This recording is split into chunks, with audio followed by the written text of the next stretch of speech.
It is no secret at this point, even though some of you really do seem to hate it, that AEW has taken the forefront in terms of my interest in the last year. But what I really want to talk about is what my first impressions were with the show before I even really started watching it. I really enjoyed talking about some first impressions of wrestlers in the last video. If you like that one, I'd love to do more of those, let me know. But I figured the next best thing would be to look at the actual first impression of the show itself from what I can remember. You could just watch my whole video that I had made back then where I said I watched an AEW show for the first time. But the reality is, in that video, it was very early stage. Everything was awesome. I loved everything. And it was all the positives that I could possibly think of because I feel like I really wanted to be more positive, especially back then, but also all new wrestling was a pretty good impression to me in general. So now that I actually have a little bit more of a history and I can look back and kind of remember how I felt going in and how I felt during, I feel like this actually might be a less excited and just more honest view of what I can actually remember after all this time. Emphasis on the word remember, because I actually considered looking back. I almost went back and rewatched the show before making this video and almost did like a re-review and what I would think, a year later after starting watching. But I feel like that kind of defeats the point. I think it would be better to just try to remember what stuck out to me after all this time, what actually ingrained itself in my brain. And I actually think that's a little bit more interesting, and I think you'll see why. First of all, my first AEW show was Double or Nothing 2024, and if you remember that show, I think you would agree that that was quite the first impression. That show, even to this day, is still one of the, has some of the craziest memories that I can think of from most of the pay-per-views that I have seen. And mind you, I have seen every single pay-per-view since then, so nothing prior. Now, while I didn't go back and watch any matches, I wanted to at least look at the card and see if any of it kind of sparked a memory that I'm maybe not thinking of. First of all, this card is really sick. I don't remember seeing so many of these names. I won't go through the whole thing, but when I saw like Will Ospreay was at the top of it, I remember saying I remember reacting to a bunch of matches and saying, oh my God, that was amazing. The tempo was great. It was so high energy. But back then I didn't connect who was who because I did not know these people. I may have seen a couple of them on the Patreon, like in passing, but I hadn't really actually locked in on who was who. For the most part, I was watching a show full of people I had never heard of before.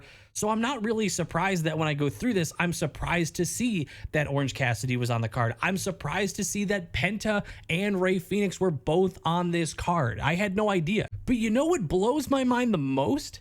This says Timeless Tony Storm with Luther and Mariah May. What? I don't remember Mariah May and Tony being cool. Were they friends when I first started watching? And because I didn't watch the weekly show, so I think by the time I really got like watching, I think I missed whatever developed there, how that story actually started. But it says that like as if they were ringside against Serena Deeb. I don't know who Serena Deeb is. I don't think I've seen her at all in the last year, but I didn't know Tony and Mariah were cool like that at one point. I feel like I need to go rewatch like their whole story going all the way back to at least this. Now, while I had no idea who just about any of these people were, there were some of them that came across the Patreon. People send classic matches. And early on, I was seeing mostly WWE matches or some indie stuff from WWE wrestlers, but it was mostly WWE on the Patreon, and a little bit at the time some AEW ones would squeak through because there were some of you who are still here in the community that were kind of trying to get us to dip our toes in AEW, and I think you were just trying to expose us to them through the Patreon first, hoping we would get hooked. Back to trying to just remember the show. I remember going into this show. I didn't stream this, by the way. This was just something we bought and we watched from the couch. I remember going into this show having a lot of other people's opinions in my ear and kind of unintentionally influencing what I was about to see, which seems like the perfect time to ask anybody who would like to participate. Do you remember what your first impression was or what your preconceived notions were going into AEW? I know not everybody in this community has been watching since day one. A lot of you have told me you got into it after so many years, and a lot of people have started watching in the last year or so as well. Or even if you are a day one person, I would love to know, what were your reservations? Like, Try to put your bias aside for a second. I'm sure you've seen other shows pop up and fail, pop up and fail. So I'm sure there was some part of you that had some reservations where this show was going to pop up. Maybe you were kind of hesitant and you were on the lookout for something. I'd be very curious. I'll be down in the comments reading these. If you had anything you want to share on what that like little bit of hesitation may have looked like for you before I tell you mine. Now, some of those opinions that I was hearing really didn't fit what I was mostly into when it came to wrestling at that time. And I'll say the one that was very it kind of had me thinking I was not going to enjoy watching too much of the show. AEW does not have stories, which we know at this point is obviously true. I'm kidding, don't hurt me. But that's what I was hearing a lot of. And yes, because I was watching primarily WWE and my content was pretty much exclusively WWE until that very first video after watching that very first show, there were definitely the toxic side of the WWE fan base that was very much, anytime AEW came up, very strongly throwing these points at me, kind of, I guess, making sure I wasn't going to check it out. And I want to also be very clear. One of the things I remember them saying is that they just have random matches in AEW. They just put big names against big names. Tony Khan is basically just playing with action figures, but with real people and just putting matches together, just to put on a banger. And there's not really anything to follow. And when I heard that, and obviously I had no reason to believe anybody on the internet would ever lie to me, I kind of was like, oh, well, one of the main reasons I'm enjoying WWE is because I'm really locked into this Bloodline storyline. I'm locked into the storyline with Bayley. There's a lot of storylines that I'm really invested in, and that's a big reason why I like this. So maybe AEW is not going to be for me. Now, before you hate on those WWE fans that were saying those things to me, this is where I want to go to the next thing that kind of pushed me away from AEW. AEW fans have their own versions of those, and you know it's true. And if you say that's not true, I got bad news.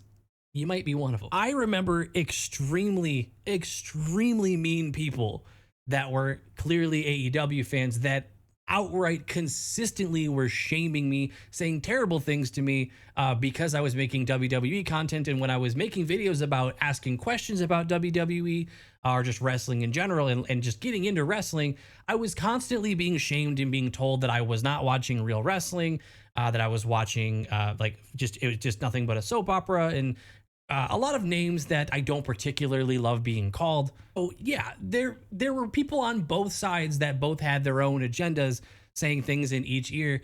And since the one side was talking good about the thing I liked and the other side was talking bad about the thing that I liked, it was kind of natural that in the early months I was going to see the AEW fandom as more of a, ooh, they're kind of being dicks. So why would I want to watch their show? Why would I want to go and give that a real chance? Yeah, that was definitely something that played a little bit of a factor, but the real fact remains is that there are great fans on both sides as well. And there's a lot of you that watch both shows just like I do, and you just go through some months where you like one more than the other. Those are the people that I started to listen to more. And those are the people that said, hey, there's actually some really good stuff over on this show. You really should try to check it out. Those were the people that I started to listen to more often. Those were the people that were being honest and saying, hey, there's actually some really good stuff going on over here. You should take the time to check it out if you can. So I spent the $50 and oh my God, so much crazy stuff happened on that show other than just really good high-paced matches that really did have me hooked. The things that I specifically remember, because I wish I could say that I remembered Ospreay had some banger of a match, or I remembered Toni Storm having some phenomenal first impression on me. Maybe she did. Maybe I said something in that old video and I just don't remember what the first impression was. Quick editor's note here. I just went back to look to see if I said anything about Toni Storm, and I watched about like 2 seconds of the video, and I now know for sure that I want to rewatch that on the Patreon, and I'm going to make it free. I'm going to do it the next week or so. So join the Patreon as a free member. Me and Tally are definitely going to rewatch that video and just react to some of the stuff that I had said only mere hours after watching Double or Nothing. So back to the video. But the thing that sticks out to me immediately is Darby Allin.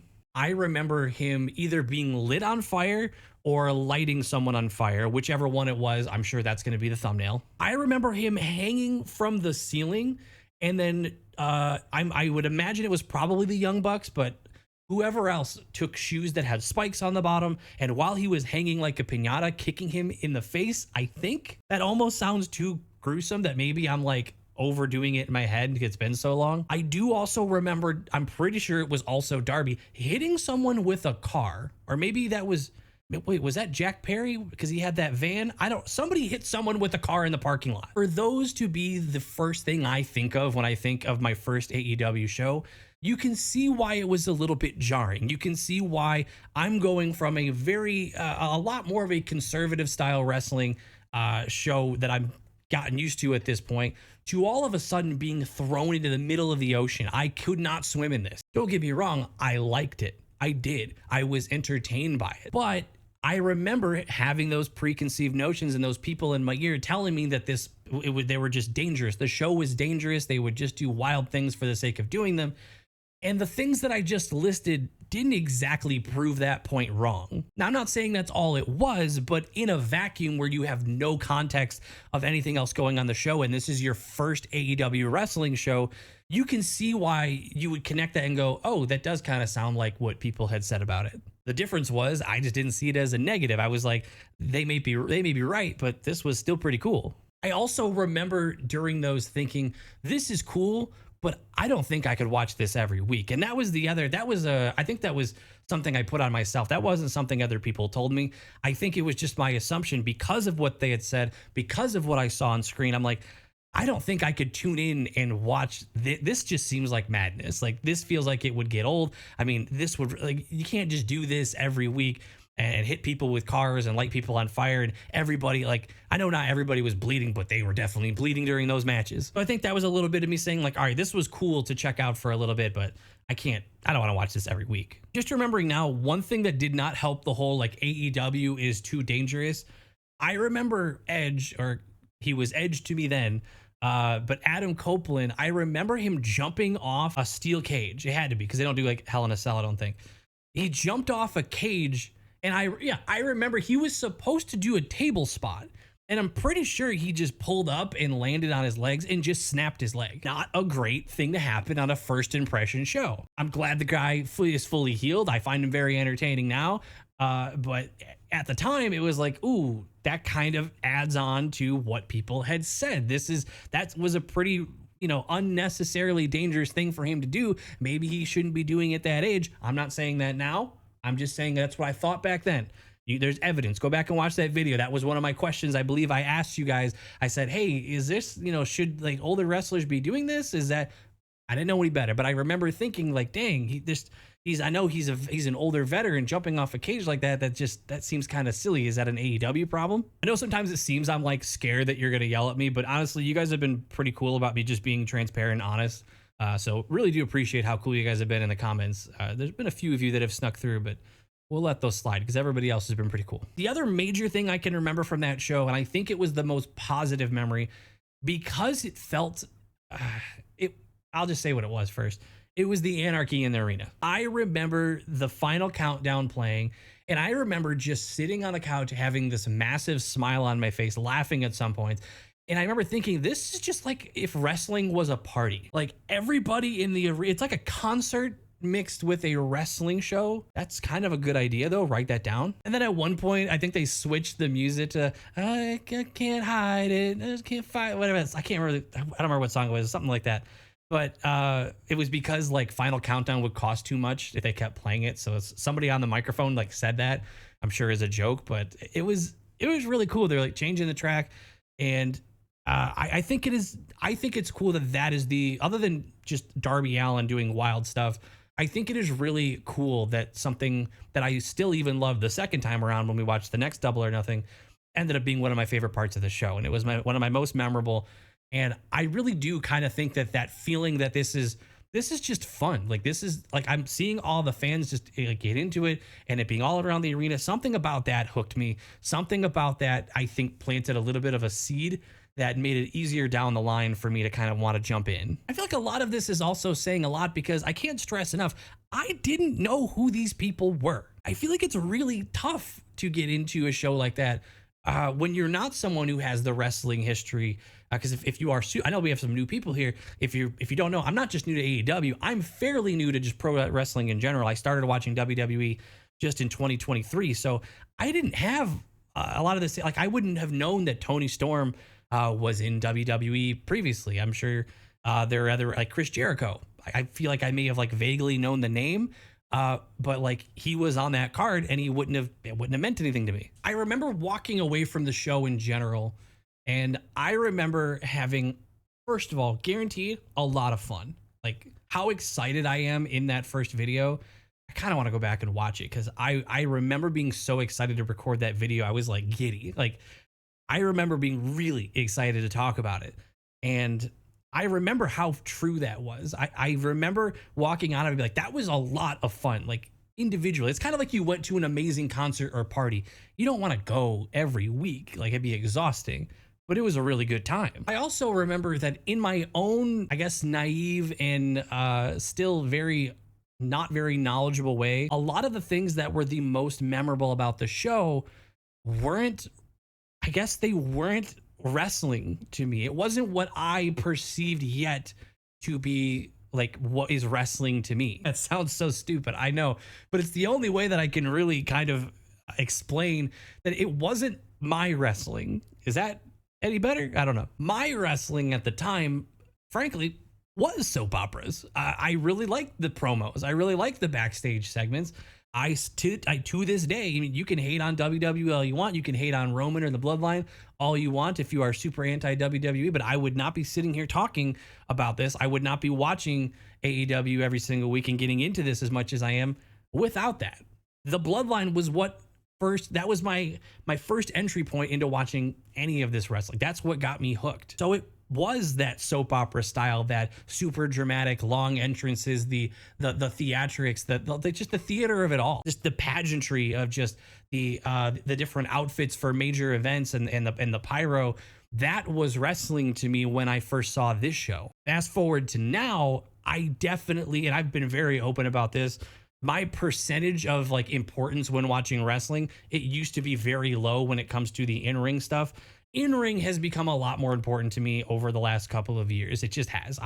I've grown to appreciate and really like wrestlers just for their in-ring, even if I don't really care too much about their character.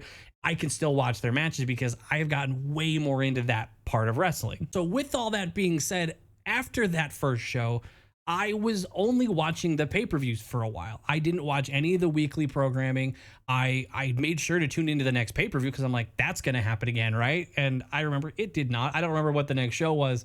I think I started streaming it. I know I streamed my first All In, and there's a video on it, and the stream is probably somewhere in the unlisted stuff, but I'm pretty sure I streamed it, and I'm pretty sure I remember having a blast. I can't really remember what happened on the card. That might have been the one that Bryan Danielson got me like teary-eyed just from his match.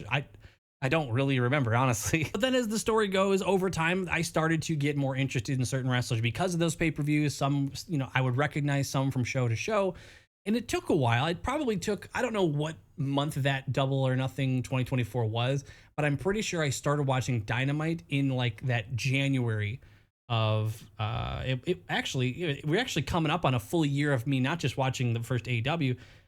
We're coming up on the first full year since I've been watching the weekly programming. So I think it was about in January that we started watching Dynamite. But when you combine seeing the same people on, just the pay-per-views, and then you combine that with like the dozens upon dozens of AEW matches and documentaries that you guys have sent on the Patreon, like the point being, you guys extensively tried to show us I remember Hangman. I remember we watched a whole like a YouTube series kind of recapping the story of Hangman Adam Page. That series alone probably had one of the most major influences to kind of show like, no, there's stories going on here. I don't know what they're talking about. This thing has stories. And he was probably, now like think about it, I guess I never really realized that he would have been like the first wrestler whose story I feel like I got like invested in. I was interested in Tony Storm naturally, but the recapping of the Adam Page stuff, that probably had more of an influence than I even realized until now. And yeah, I'm only realizing now that we're coming up on a full year now. It'll be like about a month or so where we would have been watching the weekly programming. So that's actually, I didn't even think about that. That's pretty cool that I'm making this around that time. But I'm really glad that I fought through those first impressions and those first, preconceived notions, that some of which were my fault. But you know, the being pushed away by AEW fans that were on the toxic side, and the influence that the WWE toxic side of the fan base was having, I'm glad that I did manage to get through that, because I don't know.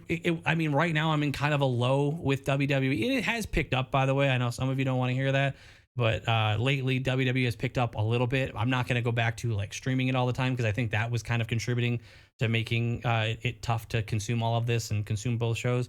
But for right now, like AEW is definitely my strong show, and it would kind of suck to not have another show to go back to when one is having a low. It's nice that the other could have the opportunity to kind of hold you over while you're waiting for that one to get better, waiting for it to get better. So thank God I fought through those first impressions, and I actually made it more than just only watching the pay-per-views. But once again, I asked you at the beginning, and I'll ask again now, did you have anything similar? I don't care if you started watching last month, last year, or if you've been watching since the first day.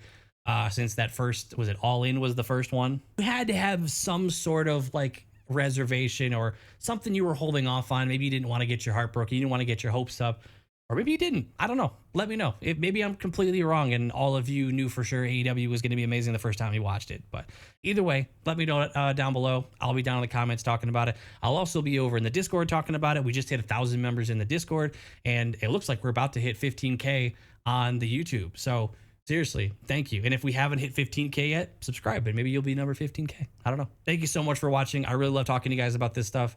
I'll see you guys in the next one. Bye.